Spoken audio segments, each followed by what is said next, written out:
I'm very grateful for a chance to be here, and because of Saturday and because of last day of our conference, I will try to be as brief as possible. In my very brief, but I hope thought-provoking speech, I would like to focus, of course it's impossible to grasp all the complexity of all the changes Ukrainian studies survive now. So I propose I would give some basic important for me hints on three important questions.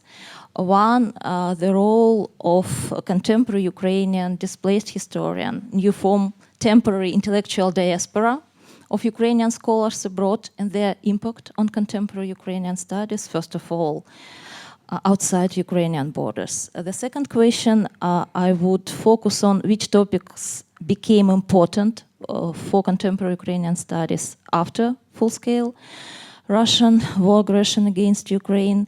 And the third, maybe the most important topic for our conference, because this question arises again and again, pluses and minuses of post-colonial and decolonial approaches to contemporary Ukrainian studies. And here I hope the most active and huge discussion will arouse.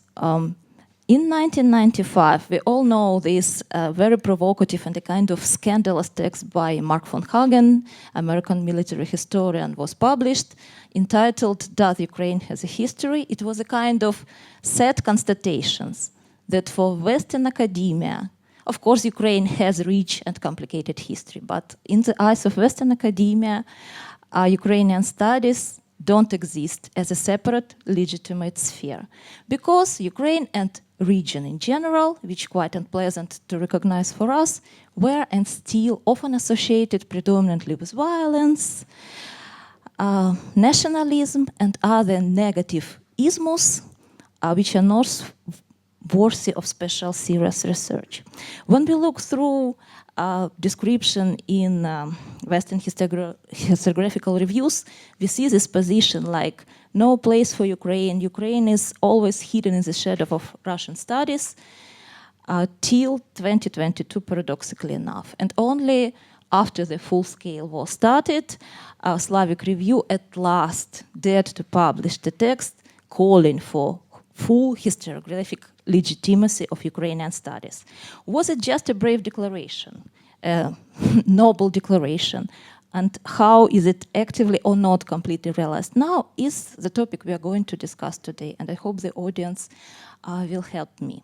One of the most important changes is the new status Ukrainian scholars, intellectuals got now in the world. I want to start from far away, from the history of Ukrainian diaspora, because the very phenomenon of so-called Ukrainian studies or Ukrainistics is a product of immigration. The first Ukrainian centers talking about Ukrainian culture, language, and history were created by scholars forced to leave the territory of Ukraine after the defeat of Ukrainian revolution and the fail of ability to create Ukrainian state. And when we look, if you take the text of this intellectual diaspora, I took maybe the most brightest, outstanding representatives, but you will be harshly surprised that the things they were talking about completely correlate with things Ukrainian scholars try to explain in Western universities now. As an example, let us have a look at a very interesting text written by Dmytro Droshenko, head of Ukrainian Institute in Berlin, entitled "The Names Rus, Russia, and Ukraine in their Historical and Contemporary Meaning." And what was the message of this text? Please note that it was published in 1931. The importance of correct usage of ethnonyms and how this wrong usages and misinterpretation can be used in Russian political propaganda. Or another quite underestimated, but still quite interesting text now, especially for those who can read German, published by Natalia Polonska-Vasilenko, called Two Conceptions of the History of Ukraine in Russia, published in Munich in 1917. And if you open this wonderful edition, which is completely accessible online, you will be surprised how her ideas about misusage of so-called Kievan Rus heritage in Russian propaganda are completely the same ideas which are repeated in scholarly research. I decided to give one more example. You know, what's important? This really good text in 1970, quite late after in Cold War time, it could have got some attention. But as usual, the brightest texts of the best Ukrainian intellectuals who were brilliant, unlike many contemporary refugee scholars who were brilliant in European languages, went completely unnoticed because it was taken as a kind of too emotional, too nationalistic, not fitting the classical narrative of East European history as a kind of Russian domain, and so on. But you see, in 1970, Polonska-Vasylenko warned about the dangers of usage of Russian narratives and Russian textbooks in schools and colleges where Russian language is taught, using quite a pathetic language of dangers to free world, where all the Western and American world was included. He stressed this very important idea for all contemporary Ukrainian intellectual fighters, produced in Soviet time narratives, created and actively propagated the falsified history of Ukraine. But what's really important, all the attempts of Ukrainian diaspora till the horrible aggression remained completely unnoticed. Now we have a paradoxically different situation. Unfortunately, I'm not a big expert, and I'm not going to give you the wide panorama of the development of Ukrainian studies centers in the world. If you're interested in this topic, I encourage you to have a look in this edition. Of course, it's not extra new. It was published in 2022 and called Ukrainian Crimea Tatar Studies in the World, Problems, Needs and Perspectives. It also has quite an interesting interactive map. So every representatives of every country can choose their own region and discover not only the contemporary situation in Ukrainian studies, but also a brief and quite good, I would say, history of the development of Ukrainian studies in the region. I also decided to cut off a piece from the introduction. You see how strangely regions are marked and described, where Poland, Belarus, Georgia are incorporated. It's to our final discussion, what is Eastern Europe and how it can be called. This resource can be especially useful for those who vary and who is especially interested in being incorporated good Ukrainian language text translation into European languages. Because if you open this wonderful brochure, you can find not only, this funny factographical information about how many professors of Ukrainian literature and history exist in this or that country, but also quite good resources which can be useful in contemporary teaching of Ukrainian courses. Just one example, this Ukrainica primary database of Ukrainian studies created by Huri, where you can find quite a lot of interesting texts which can be incorporated in university teaching. So what is ambiguity and interesting situation of contemporary Ukrainian scholars which at last got a chance to enter the Western academia and who at last got a chance to challenge the Russian narratives or even got a chance to criticize the superiority of Western colleagues whose expertise actually failed to predict and to describe correctly what was going on in Ukraine after February 2022. If you are interested actually in these critical texts and you never had a chance before to look at them, of course, I especially recommend a very brave article by Andriy Zernyuk called Historians as Enables. Maybe you had a chance to read it. If no, I really encourage you because it's a text which addresses all of us in our responsibilities. There is an illusion that you can write whatever you want, nobody cares, but here it's a bright example how falsified narratives or just silence or pretending I'm vne, outside of all this politics, can lead to catastrophic, not only intellectual, but social results. So when we are talking about a bigger situation of Ukrainian scholars, on one hand, we have a unique situation when the doors of the majority Western and American educational and academic centers were opened at last to Ukrainian scholars, where they got a chance, they got so much desired subjectivity, a chance to talk for themselves, to describe their culture. On the other hand, and everybody who is talking about Ukrainian studies now, the key word which is being used now is the word institutionalization, permanent and stable. Because the majority of Ukrainian scholars now at last got a chance to lecture, unique opportunity to prepare curriculums. Today we mentioned about the importance of curriculums in any studies. Got a chance to choose sources, for example, to actualize the importance not only of Russian but Ukrainian archives in Soviet or nationalism studies of the region. But on the other hand, the key problem is uncertainty and lack of permanent position and future career perspectives. The majority of contemporary programs for Ukrainian scholars are quite temporary, so they're extremely lucky when they manage to publish a collection of texts or a book, but it not always happens like this.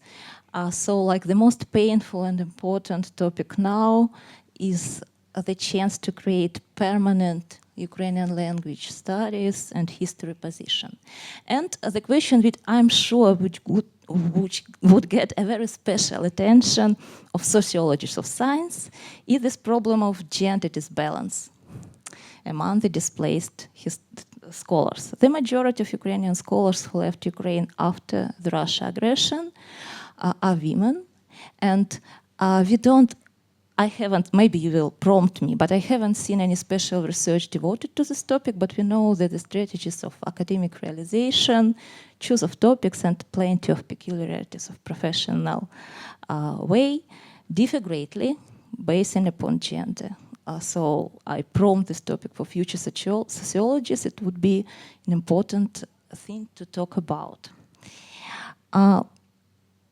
Another important subject I would like to focus now is the question how Ukrainian studies and why Ukrainian studies can be interesting and important not only in our country but outside.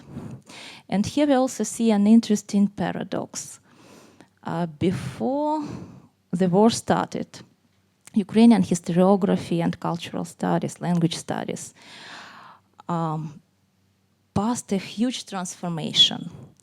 And the key recipe of success was already formulated just before the war. And it sounded like this. Traditional national history focusing upon suffering and desperate attempts to create national states, which became successful only in 1991, doesn't work. It aroused almost no interest in contemporary academia. I have already mentioned Mark von Hagen. So he saw that a kind of wonderful chance for Ukrainians to be interesting for the world is to challenge the nation-state conceptual hegemony and to address such universal questions of identity, cultural construction, and also colonial institutions. So in search of this saving scheme, how to make Ukraine interest, the idea of transnational, global, and regional was chosen to be the recipe. Not to talk about classical Ukrainian culture, Ukrainian language, it's too ethnographical, too national focused. We need to find some interesting angles which could attract the attention of Western academia.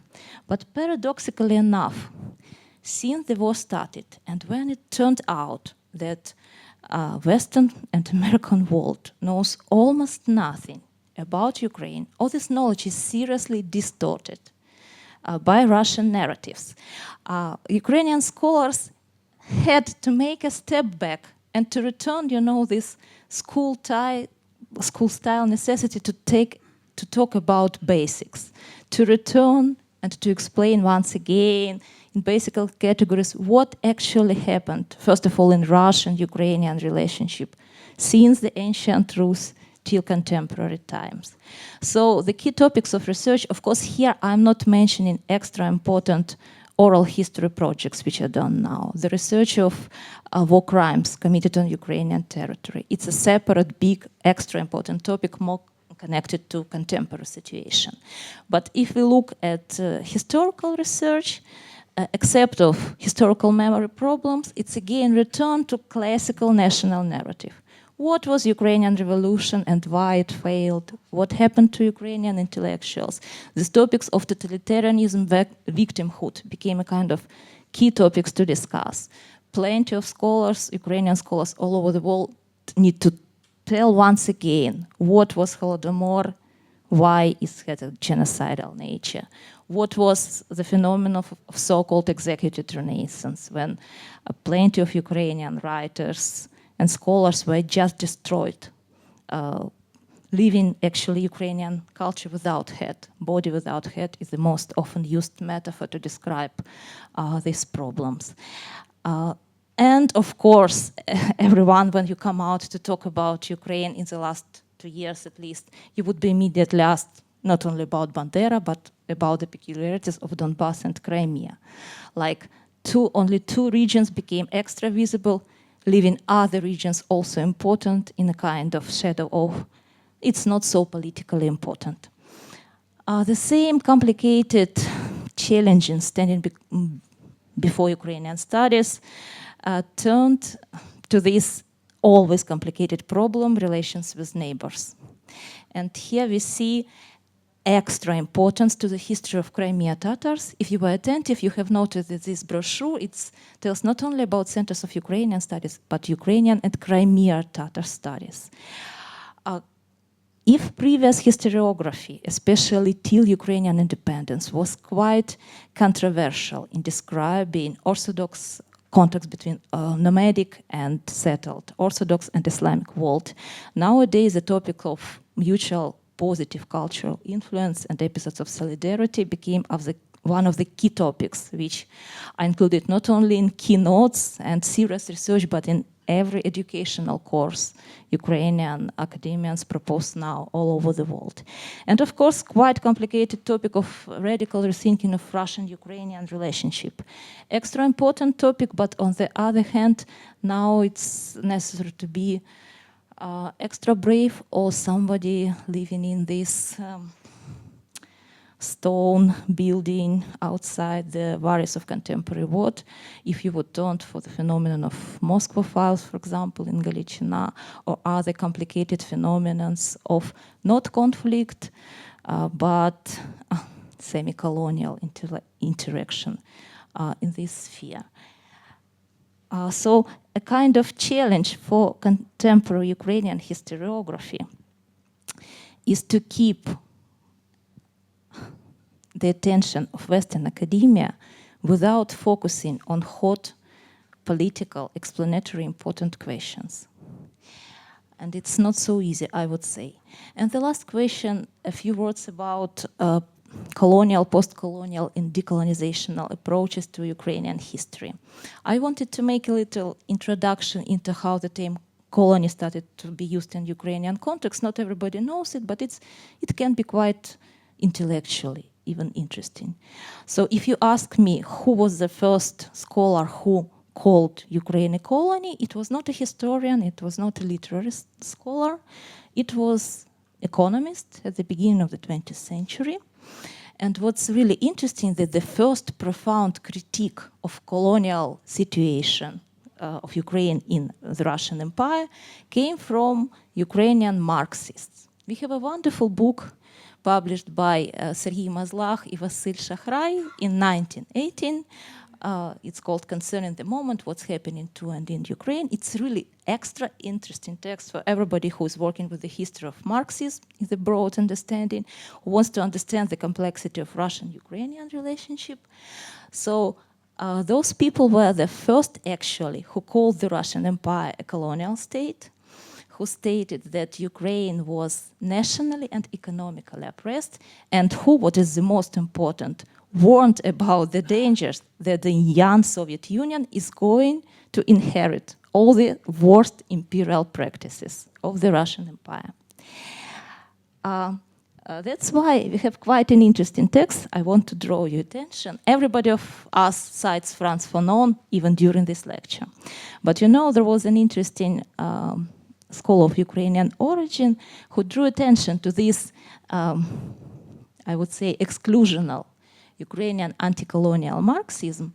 Let us have a look at this interesting citation that in the works of Ukrainian Marxists of the 19th century, you can find the same ideas which you find in texts of the classics of post-colonial theory. So economists were the first one who talked about this problem, but at the same time, historians stayed extra and extra skeptical. For example, if you take Mikhail Volobuyev, a kind of classical text showing the colonial nature of the Soviet Union, he uses this contradictory term of European-type colony, completely understanding that it's difficult to fit the Ukrainian situation into the classical colonial paradigm, but still strengthens this complete inequality present in Russian-Ukrainian relationship. For a long time, this idea was forgotten, and the majority of people who supported it were repressed during the Great Terror, about which we were talking in the previous panel.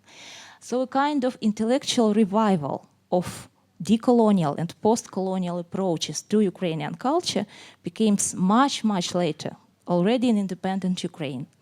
And here impulse, as usual, comes from the West. Young Ukrainian scholars first go to Australia, to United States, to Western European universities, and they bring home the heritage of colonial studies. And here I want to draw your attention, maybe you know this text, they're quite good and quite popular. One by Marko Pavlishin with an intriguing title, Cossacks in Jamaica, Kozaki na Jamaici, post-colonial traits in contemporary Ukrainian culture. Or, for example, Miroslav Shkandriy. In Ukrainian version, this book was called В обіймах імперії, In Embrace of the Empire, stressing the key idea of this research. So what's important, that intellectuals of 1990s, they were not interested at all in any economical problems and contradictions. Their key idea was to take this problem of cultural colonization. And the key idea was that it's impossible to talk about Ukrainian history and culture without talking about the problem of othering, hierarchy of cultural existence. For example, Marko Pavlishin gave a very easy example, like in Soviet Union, what was the dream of every writer? To have a book published in Moscow. If you publish in Kiev or in Tashkent or in Kishinev, who cares? So this monopolization of cultural prestige by an imperial center and complete marginalization of Ukrainian culture, it was first uncovered. And this instrument perfectly worked on the description of cultural oppression and provincialization in Ukrainian case. Politologists were also quite active in accepting post-colonial approaches. Of course, I'm sure that the majority of you know the text by Mykola Repchuk, or maybe had a chance to listen to him. His provocative but very influential text was called Post-Colonial Syndrome, published quite long ago in 2011. But he also completely understanding all the inability to literally compare classical colonial situation with situation of Ukraine in Russian Federation and Soviet Union, still insisted on this necessity of lens usage of post-colonial approaches. And he proposed this formula, which you can find quite often, that unlike race in classic colonies, in Ukraine, this instrument of othering was language. So once you deny your language, this Ukrainian kolkhoz, primitive village language, and you are allowed to enter the imperial culture, all the roads are open to you, but still you pay quite a high price, because you need to deny yourself, to refuse being who you are, who your parents were. But what's important here, both then and later, we find a lot of brilliant literary and cultural studies which actively and effectively uses post-colonial and decolonial approaches. But we can't find any classical historical work which completely appeals to this idea. That's why historians stress that, maybe you would disagree, and Miroslav Shkandrij, for example, in his interview and Marko Pavlishin, they wrote that one of the motives for them to apply post-colonial studies to Ukrainian case was the desire to get the attention of the Western academia. For example, as they wrote, they expected that it would help counteract the near invisibility of Ukrainian subject in Western cultural studies and combat unrepresentation of Ukraine in Slavic studies in the West. So one of the reasons and one of the problems that being extra appealing concept arousing empathy and understanding. So in the majority text, and when now you see there's plenty of conferences talking about decolonizing East European studies, decolonizing Ukraine, quite often really it's a metaphor which is the most understandable for Western audience to understand the Ukrainian situation in Russian Empire and later in the Soviet Union. That's why the term is so popular and so problematic. And historians would say to you that the only topic where it works brilliantly, and this idea is already incorporated in the majority of textbooks, for example, is the idea of settlement colonialism when we're talking about the history of Crimea. Here, after 1944, since the deportation of Crimea Tatars, the deportation which got all the elements of genocidal intentions as well, how actually Crimea became Russian. It was not only ethnically clean, the whole topography, geography was changed. The names, Crimea Tatars' names of the places were swept away, cemeteries and religious and homes were completely ruined to the ground and destroyed. So here is a unique example when we use colonial critique, not metaphorically, but literally, to explain what actually happened. Understanding which was not completely present in Western academia. I wanted, as a final remark, I wanted to show you several examples of books published on Ukrainian topic in contemporary Germany. You know that visual analysis is one of the popular approaches to analysis now. What are your first emotional impressions when you look at all these pages? Of course, on one hand, it's a great achievement. Ukraine got attention it was looking for quite a long time. But what impressed about them?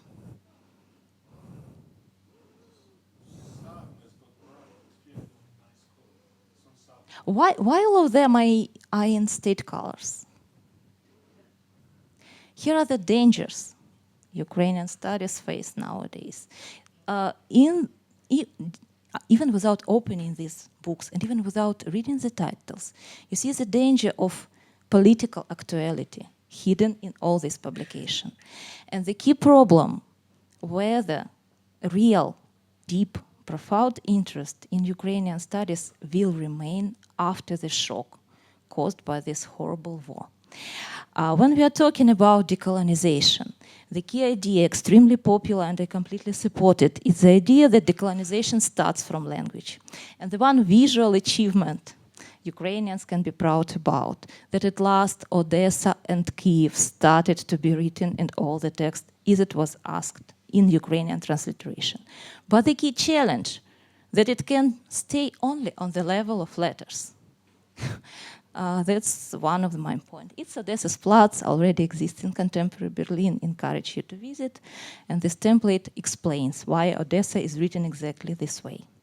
So I understand that I haven't given any concrete answers. It was just an invitation to comments.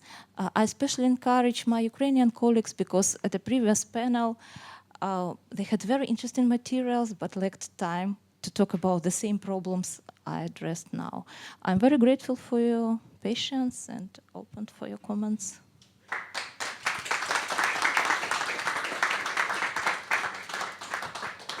Thank you so much. Now you're opening the floor for questions. So, yes, please, Professor Anton Weiswend. It's very interesting how much time you spent on sort of discussing solidarity between the Ukrainians and Crimean Tatars, so solidarity, so culture historically. But here I'm some sort of slight hypocrisy because all of that happened after 2014.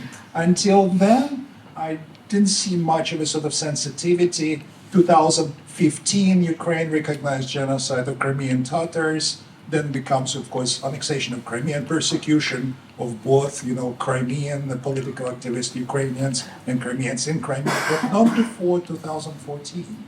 I would say, I'm not trying to prove the academia, but this idea of revision, actual attitude to Orient, it's not strictly connected to war, but this topic became more hot. I would say that attempts to describe relations with Crimea not as the tensions of rivals, but extra complex, started already in late 1990s. And we have several scientific texts claiming that it really happened so. It was at this time of a revision of this so-called very popular metaphor, Ukraine between East and West, when not only West started to go to positive connotation, but East started to be understood as an interesting partner, not a rival. But I would agree, on one extent, it may seem that it's completely hypocrisy because these texts about Crimean Tatars also started to be visible only after the war. For example, the book by Rory Film, really a brilliant text of a scholar who studied Crimean Tatar language to leave this text, and it's devoted to Ukrainian Crimean Tatar solidarity. But he appeals to the text, for example, of Ukrainian dissidents who made friends with Crimean Tatars dissidents and who supported their movement. He didn't invent these topics, so they really existed in Ukrainian culture and very important. Actually, if you haven't seen this book, I strongly recommend Rory Finin. Any other questions? But I really like this critique because what's important about Ukrainian studies and why they are not always accepted seriously is like we can't criticize them now because war is going on. And it's a kind of intellectual trap, honestly. Once this wave of interests fall, if we have only the feeling that it was a little bit imitational, who will be interested in a field?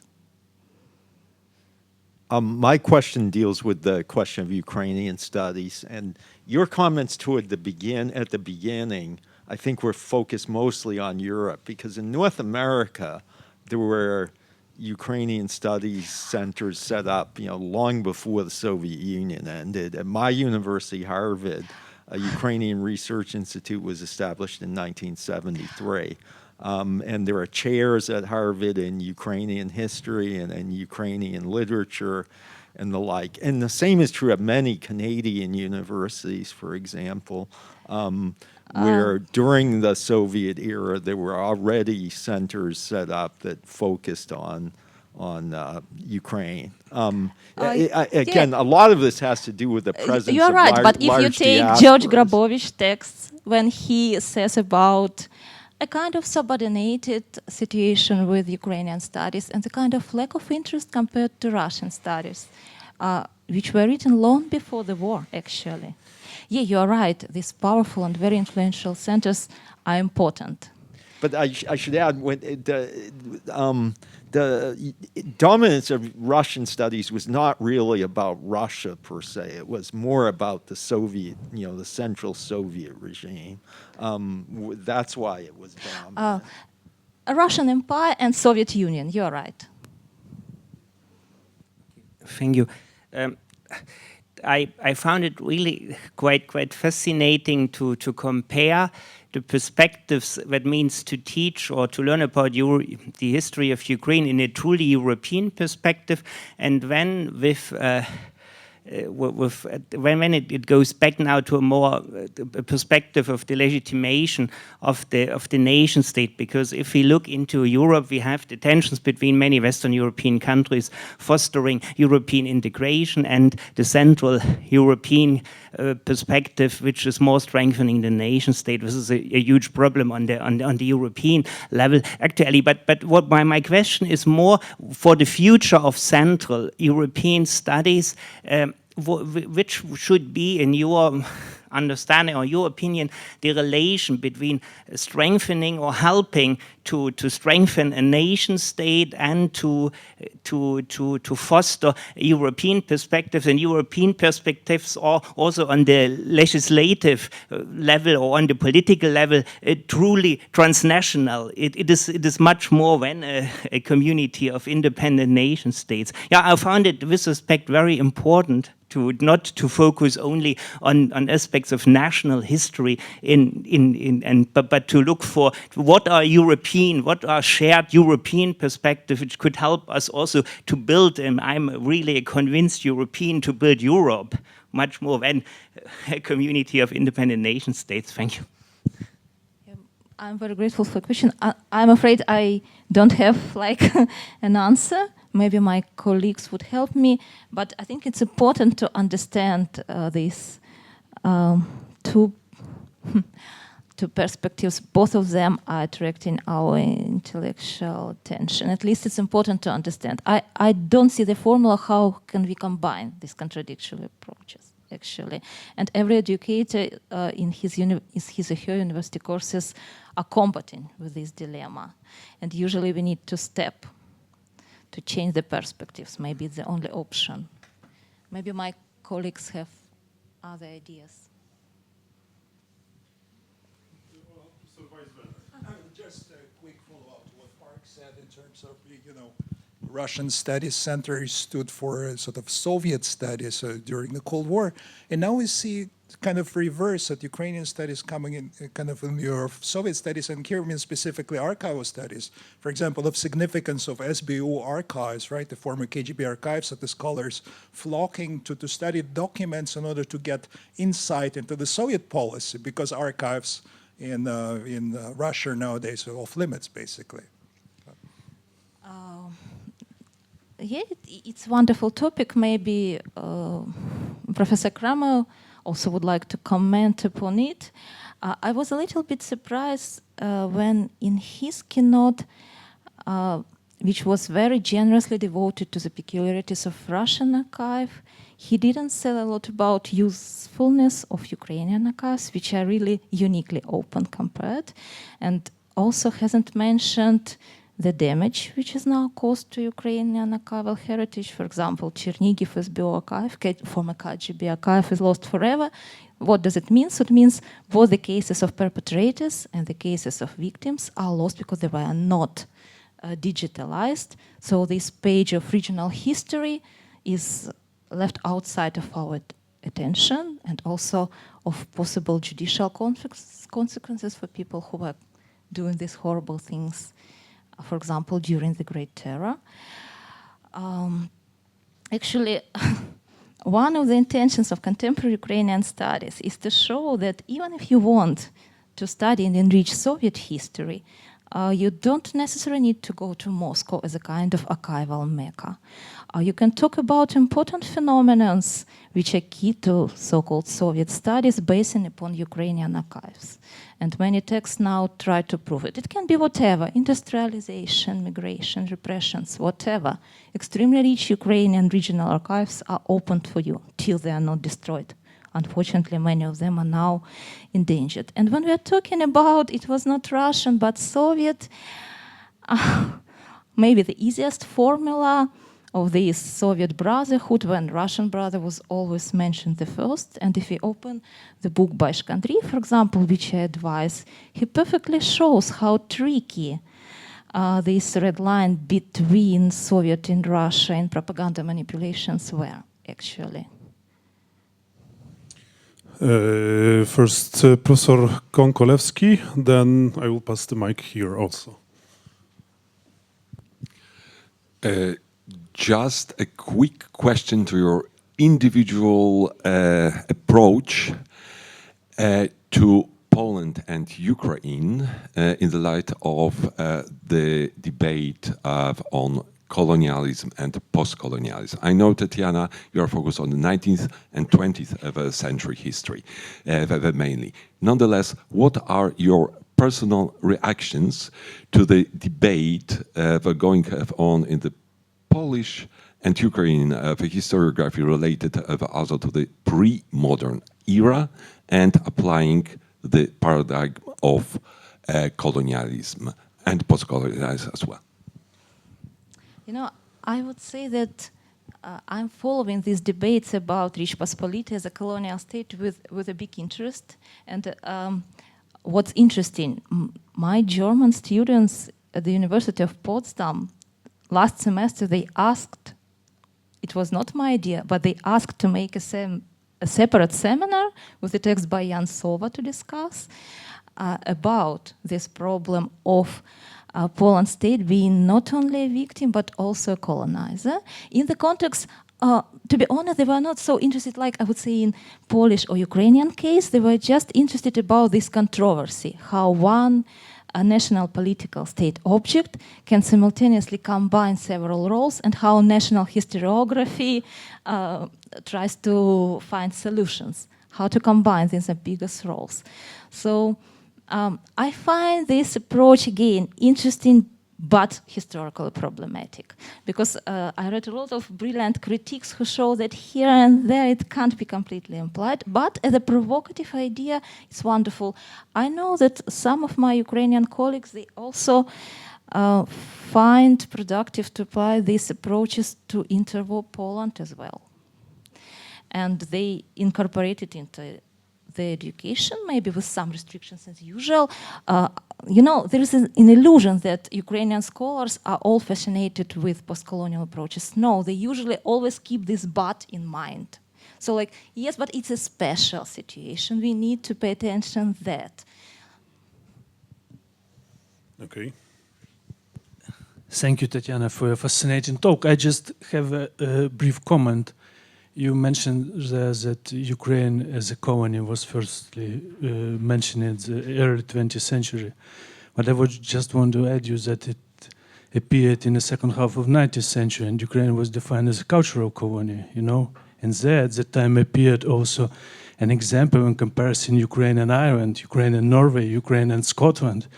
And it was formed in 19th century as this bizarre, I would say, Ukrainian understanding of colonialism, which means that it was more about cultural exploitation and cultural oppression.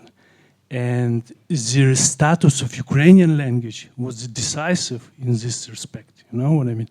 It could be interesting to add to your... yeah, I know, but this tradition is not always incorporated because some of those authors talking about these phenomena, they don't always use this very word colony, which we are looking for. Of course, Dragomanov trying to explain to Western intellectuals why Ukrainian language was prohibited, writing to Parisian writers in 1878, he writes exactly what country is talking about, but he doesn't use this word. That's why he's problematic to be completely incorporated. But I know.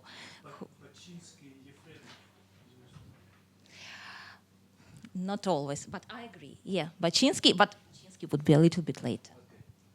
Yeah, but I'm very grateful for this comment. If it would be necessary to write a precise scientific article, of course, it's a brilliant addition. Okay, I just also have a follow-up question to, or just comment to what Professor Kramer just said about North Ukrainian or North American Ukrainian studies. I think Harvard Ukrainian Research Institute made a lot in the 70s and 80s, and various other scholars made a great contribution to the Slavic studies in North America. But I think there is a huge problem that this academic activism and the emergence of Ukrainian studies during the Cold War in North America never influenced the political attitudes of the US and the Western governments to Ukraine itself. So I have a feeling that today's Ukrainian scholars, both in Ukraine and abroad, have quite a naive illusion that once Ukraine will be on the first pages of Slavic Review and will have 100 or even more chairs at Western universities, there would be a change in geopolitical mental maps of Ukraine as part of this Western community, and then Ukraine will finally join NATO. So I have a question: do you see or this naivety, and do you see a correlation between academic activism or expanding Ukrainian studies and political changes on the side of policymakers? A very complicated question, actually, and I'm not sure that I'm ready to answer fully. But of course, we all understand what you are talking about. One thing is what we're discussing now in university audience. And here we talk also about, you know, I don't know if it's possible to say like this, but the worst fear many representatives of Ukrainian studies feel now that really this wave of interest would stay only at the level you are mentioning and won't come back to influence the basic military and politically important decisions necessary for Ukraine now. Because you can publish, quite a lot you can publish, but will it help in weapon supply, or when it would be necessary to find the formula of possible future peace treaty? It's another story.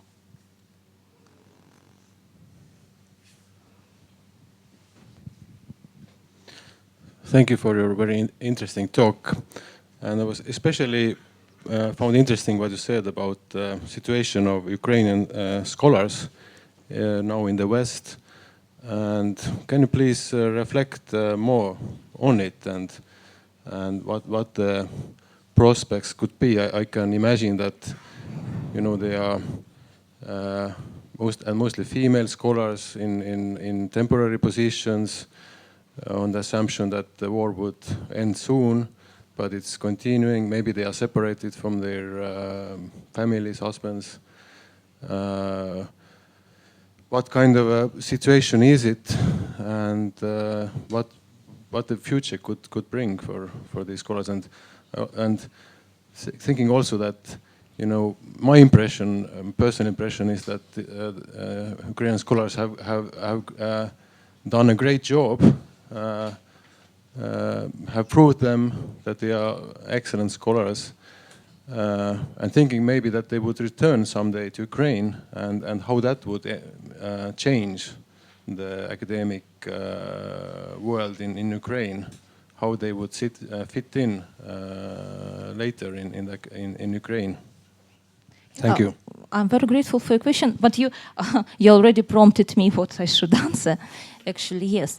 One of the key, I hope, positive outcome of contemporary, quite a painful individual experience, especially for women who went here alone with small kids and who now combat between desire to fulfill their parental duties and the necessity to feed quite a competitive Western academia. But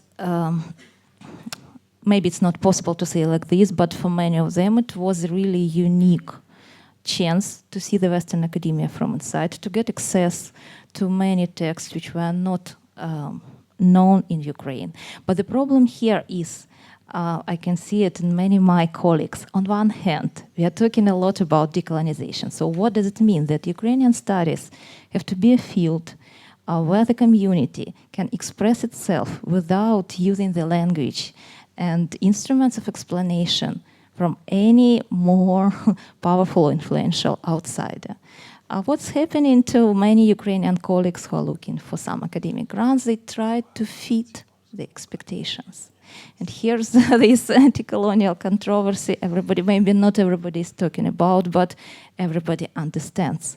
But on the other hand, really this opportunity to present, to participate, to talk individually, to representatives all over the world. It would be a really rich background for the reshaping of Ukrainian studies when part of the scholars would return.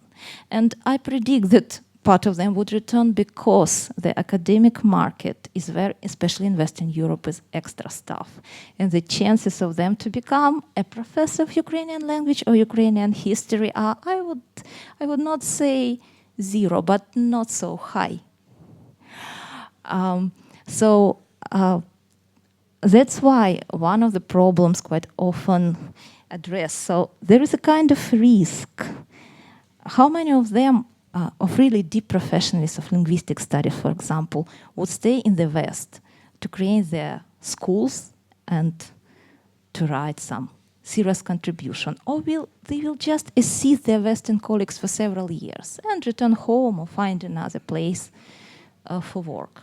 So it's also a serious question. That's why I encourage all my, especially young colleagues, to publish as much as possible, because nobody knows what's going to happen.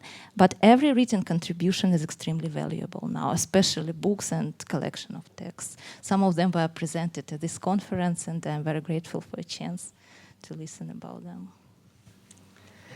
Thank you very much for a very interesting lecture. It's a rare opportunity to have so many topics covered within one speech, so thank you very much for that. You mentioned about the risk that there will be an obligation for Ukrainian scholars to return to the country and all those interests will vanish. But what about the other side of the problem? How is the research of Ukrainian scholars in exile? How is it resonating within the Ukrainian historians on Ukrainian scholarship in the country? How does it work when you publish probably mostly in Germany and German and English, maybe in some periodics with not open access but with limited access for payments with dollars? So what are the risks on the other side of the problem of Ukrainian scholarship being so profoundly being made in exile, not in the country? Thank you for your questions. The future will show, I'm sure. But I would say that on one hand, and I know it from my colleagues who stayed, they find it extra important for Ukrainian topics to be present in all the possible languages. And actually this language revolution is extra important. When we are talking about first generation of Ukrainian immigrations like Doroshenko, they were fluent in many European languages. Unfortunately, the majority, many scholars, Ukrainian scholars who are now abroad, they can't boast this unique linguistic preparation level. That's why here we really have a unique situation of very rich both institutional and individual dialogue, which never existed before between Western and Ukrainian academia. Maybe you're hinting on this tension that society who is suffering from war now, they maybe expect addressing a little bit different questions than we are discussing now. Not these abstract problems of decolonization, but some more politically important and pragmatic questions. I can presume that this tension is the key psychological tension which can exist now. This feeling of a different burden of hardships. When you have no electricity and you participate in a conference in the United States, being shelled a whole day, it's another story. And this ecological division, it seems to me, would be a kind of not so easy gap to cross after the war will be over. Okay, two last questions. The lady here was first. Well, thank you, first of all, so much for your talk today. And I do not have a question actually to you because I'm a Ukrainian studies scholar as well. I do have a reply to one of the comments about the impact of Ukrainian studies on potential policy making. So what happens in the UK and generally in the UK academic landscape? I can just give you a light into the UCL, School of Slavonic East European Studies practice, and into Oxford University in the Eastern European Studies program.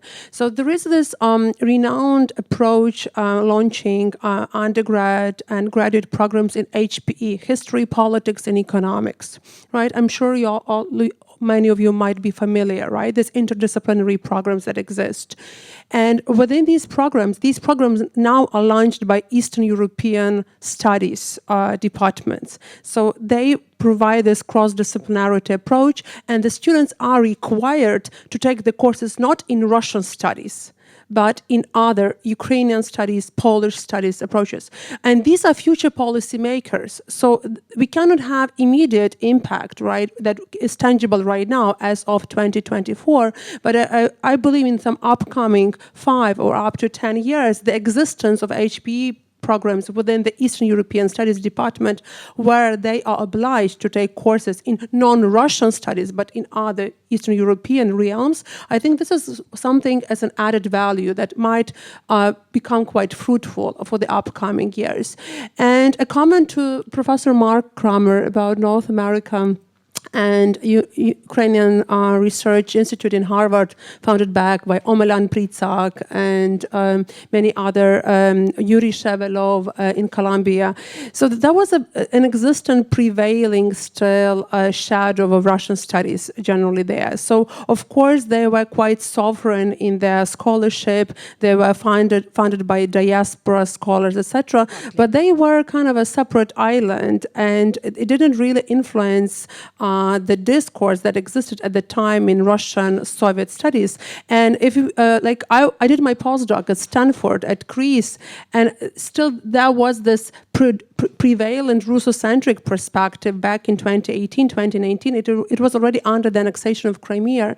So this lingering dominance of the Soviet perspective and this Moscow-centered approach, even in scholarship on Ukraine, did provide such a lot of monographs, scholars that have permanent tenure-track positions in North America, and nothing is to be done, right? We cannot really change that landscape in 1 or 2 years within that. Thank you. Yeah, maybe we'll make this final remark. One of the key conclusions of the previous panel, which unfortunately not everybody had a chance to present the topics, but it was what about Irina and Olga were talking about, that this generational moment is extra important. The uniqueness of contemporary situation, that even Ukrainian scholars, even for several years, they participate in language, history, cultural training programs. There is a chance that the next generation of scholars would represent and spread further another narratives. They would not be victims of previous experience of, I don't know, scientific practices in Russia as a student. They would know another except of Russian languages, so it would not be a problem for them to read in Belarus or Ukrainian language. So this generational shift is one of the hopes in Ukrainian studies, actually.